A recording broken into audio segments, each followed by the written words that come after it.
Hello, bonjour à toutes, bonjour à tous, j'espère que vous allez bien. Je me présente, je m'appelle Séverine, j'ai 30 ans et aujourd'hui je voudrais parler avec vous d'un sujet qui me tient à cœur. Ce sont les violences conjugales. Alors, je vais vous partager une définition de l'OMS, donc l'Organisation mondiale de la santé. Ce que j'ai vu, parce que du coup je trouvais que c'était pas mal.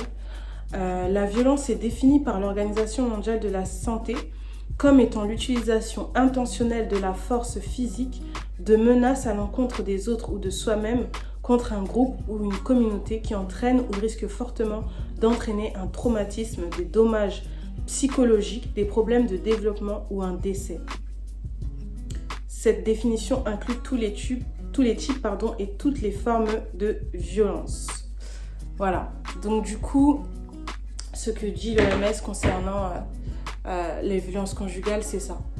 Pour ma part, les violences conjugales, d'un point de vue personnel, d'un point de vue expérience, les violences conjugales pour moi, c'est le fait de rabaisser son conjoint, sa conjointe, le fait d'humilier sa conjointe, son conjoint, le fait de lever la main, de frapper son conjoint ou sa conjointe, dans le but de l'assujettir, dans le but de faire de cette personne ce qu'on veut, dans le but de chosifier cette personne. Je parle d'expérience parce que je parle de quelque chose que j'ai moi-même vécu. Et en fait, ce que je voudrais faire aujourd'hui, c'est de partager avec vous comment sortir de ce genre de relation, comment s'en sortir en fait psychologiquement, moralement plutôt. Comme la définition que je vous ai donnée l'a dit, c'est toute forme de violence psychologique, morale, et du coup, ça crée des traumatismes. Quand on est dedans, on ne s'en rend pas forcément compte. Mais lorsqu'on en ressort, là, on fait face à nos traumas. Et l'une des manières de s'en sortir, premièrement, pour ma part, je parle de mon expérience, c'est de reconnaître que j'ai été une victime.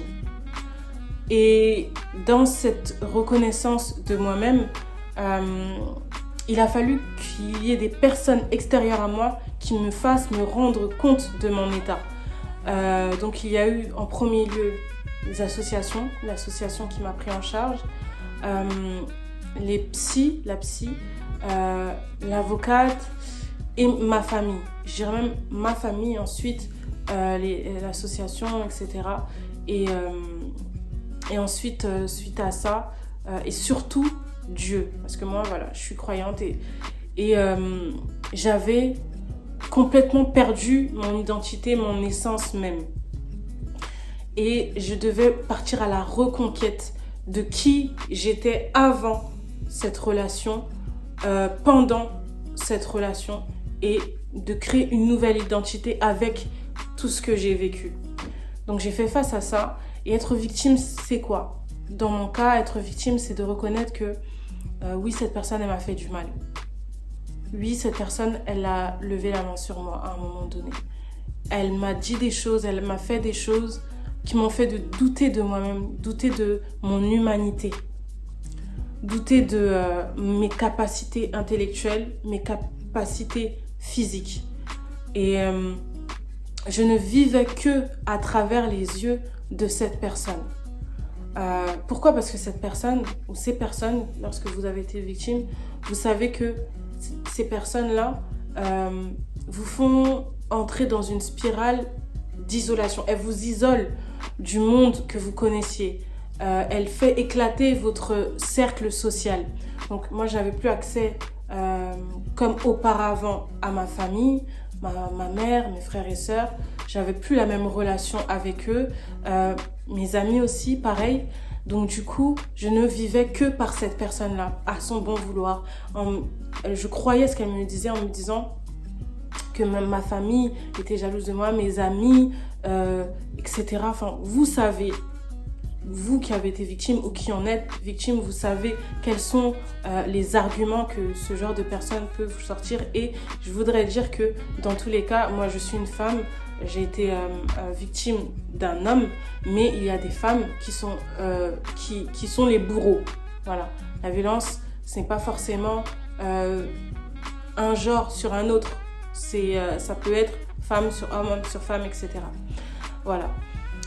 Donc, pour ma part, c'est ce que j'ai vécu. Et lorsque je suis sortie de là, il a fallu que je me dise qui je suis. Qui je suis en dehors de ça. Qui j'étais avant d'être ça. D'être cette victime-là. Et avant ça, j'étais une jeune femme avec ses hauts et ses bas, ses qualités et ses défauts. Mais j'étais une femme qui n'était pas profondément triste. Cette relation m'a rendue profondément triste au point de me mener dans une forme de dépression, en fait. Et du coup, qu'est-ce qui m'a fait sortir de ces ténèbres-là, de cette forme de dépression-là? C'est le fait de parler, le fait d'extérioriser. Parce qu'il faut savoir que moi, ces choses-là, je les avais gardées à l'intérieur de moi, je ne partageais pas avec les autres. Il a fallu que ça sorte, que je quitte, que je me sépare pour révéler ce que j'avais vécu, ce que je vivais depuis plusieurs années déjà. Et qui donc forcément a choqué ma famille, etc. Donc moi, ce que je vous conseille, c'est de parler. Ne gardez pas les choses pour vous-même. Ce que vous vivez là, ce n'est pas normal. L'amour n'est pas malveillant. L'amour n'isole pas. L'amour ne rabaisse pas. L'amour ne détruit pas. Donc si vous êtes dans une relation qui vous détruit votre morale, qui vous détruit psychologiquement, qui vous détruit physiquement, vous êtes dans une relation toxique, vous êtes dans une relation violente. Même s'il n'y a pas de coups physiques, il y a des coups dans la tête. Et je pense que même les coups, en fait, les mots sont plus difficiles à réparer, à cicatriser que les mots du corps, en fait, les mots les douleurs physiques. Et donc voilà, il a fallu que je fasse cette démarche de reconnaître que j'étais une victime. Ensuite, ce qui s'est passé, c'est que j'ai pu avoir accès à du coaching, donc du coaching de vie, avec d'autres femmes sur comment en fait sortir du cycle de la violence, reconnaître ce que c'est, etc. Et ça m'a beaucoup aidée, ça m'a beaucoup permis de me retrouver en tant que personne. Et je me rappelle que notre coach elle nous disait de savourer juste par exemple un verre de jus ou juste un thé, de s'asseoir et juste de savourer le moment présent. Et ça fait tellement de bien. Pourquoi ? Parce qu'en tant que victime, on sait que notre quotidien, c'est la peur, c'est l'anxiété, c'est qu'est-ce qu'il va dire, qu'est-ce qu'il va faire, qui va l'énerver, etc. On est toujours sur le qui-vive. Mais là, s'asseoir, siroter son jus ou son thé et sans avoir de penser que juste le moment présent, ça donne la paix, ça fait du bien. Donc voilà, accepter de vivre le moment présent et d'accepter de vivre les plus petites choses comme un plaisir. Le soleil, que le soleil tape sur ma peau, je dois le savourer chaque moment en fait. Parler avec une personne de tout et de rien, savourer ce moment sans qu'il y ait l'ombre d'une violence qui peut nous tomber sur la tête ou d'une colère ou quoi que ce soit, juste savourer le moment présent. Se reconnecter avec soi-même, investir en soi-même. Avant cette relation, j'avais des rêves. Avant cette relation, j'avais des aspirations.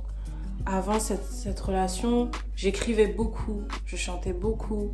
Il y avait beaucoup de choses que je faisais et que j'avais arrêté de faire. Et du coup, je me suis reconnectée à ça, à l'écriture. Je me suis remis à l'écriture. J'ai commencé à investir en moi-même par des formations, par réécrire mes rêves et chercher et trouver comment les accomplir. Voilà. Avoir un but, des objectifs. ça nous rattache à la vie, en fait. Parce qu'en fait, quand on est dans une relation de violence, on perd la vie. On ne perd pas la vie de manière tout de suite physique, mais la vie de manière authentique, de manière morale, etc. Parce qu'on est tout le temps, comme je disais, on est tout le temps sur le qui-vive, donc on n'a pas le temps, on est tout le temps en mode défensif, donc on n'a pas le temps de réfléchir à nos rêves, de ce qu'on veut accomplir dans cette vie-là. Et là, on se reconnecte à soi-même. Qu'est-ce que je veux faire? Pourquoi est-ce que je suis là? Quelle vie est-ce que je veux mener? Quelle éducation est-ce que je vais donner à mes enfants? Pour ma part, j'ai un petit garçon. Donc même ça, réfléchir à comment est-ce que je vais éduquer cet enfant de sorte que la violence ne soit pas une option pour lui. Que la violence ne soit pas un pour atteindre ce que je veux de cette femme, je vais utiliser la manipulation de ceci, cela. Je ne veux pas que ça soit une option pour mon enfant, pour mon fils, pour qui que ce soit d'ailleurs. Donc, réfléchir à ces choses-là. Réapprendre à se faire du bien physiquement, aller chez l'esthéticienne, prendre soin de son corps, aller chez l'esthéticienne, se maquiller, se coiffer, réapprendre à s'habiller. C'est des choses que j'ai dû réapprendre parce que moi, j'aimais bien m'habiller avant, mais lui, il avait un style qu'il voulait que j'ai. Donc du coup, même ça, je réfléchissais que par lui, à travers lui. Et à un moment donné, en fait, j'ai dû me dire, mais mon identité, ce n'est pas lui. Quelle est mon identité? Donc, même dans la manière dont on s'habille, ça montre quelque chose, ça révèle les choses de nous. Et je ne savais plus, vu que je ne savais plus quelle était mon identité, je ne savais même plus comment m'habiller. Je ne savais même plus comment me coiffer, ce qui m'allait plus. Moi, mon domaine, c'est le domaine de... Voilà, je suis esthéticienne. Et donc, du coup, le domaine de la beauté, de l'esthétique, etc. Mais là, du coup, j'étais perdue. Il a fallu réapprendre les codes. Et c'est vraiment une recherche de soi-même. Donc, pour moi, les tips ou les aides que je peux vous donner pour en sortir, c'est de vous reconnecter avec vous-même. De vous reconnecter avec la jeune femme, la jeune fille que vous étiez avant de rentrer dans cette relation-là. D'investir en vous-même, investir dans vos rêves, investir dans votre vie. Il vaut mieux sortir de cette relation, même si c'est avec des larmes, même si c'est avec le cœur brisé. Il vaut mieux en sortir de là brisé plutôt et de guérir plutôt que dans un cercueil. Et voilà, moi ça me tenait vraiment à cœur de faire cette vidéo, sachant que voilà, je suis une jeune femme, j'ai la vie devant moi, mais je vois pas beaucoup de femmes qui sont sorties de là en parler en fait, peut-être dans ma communauté en tout cas, et je trouve que c'est important de le faire et d'aider d'autres femmes à se dire elle a réussi à en sortir la tête haute avec des larmes, elle en a bavé, mais elle a réussi à en sortir. Et à un moment donné, je me suis vraiment reconnectée avec moi-même. Et au moment où il y a eu ce déclic-là, où je savais que ça y est, j'ai regagné ma vie, j'ai regagné mon moi profond, je suis connectée avec moi-même de nouveau. Les gens autour de moi l'ont vu, l'ont senti. En fait, ma famille, je me rappelle ma petite sœur qui m'a dit « Séverine, tu es redevenue toi-même ». Et en fait, c'est ça l'objectif. C'est de redevenir soi-même et de s'améliorer, de devenir une meilleure version de soi-même et d'accomplir de grandes choses ou des petites choses, mais en tout cas de s'accomplir et de ne plus se définir comme une victime, mais comme une ancienne victime qui a réussi à s'en sortir.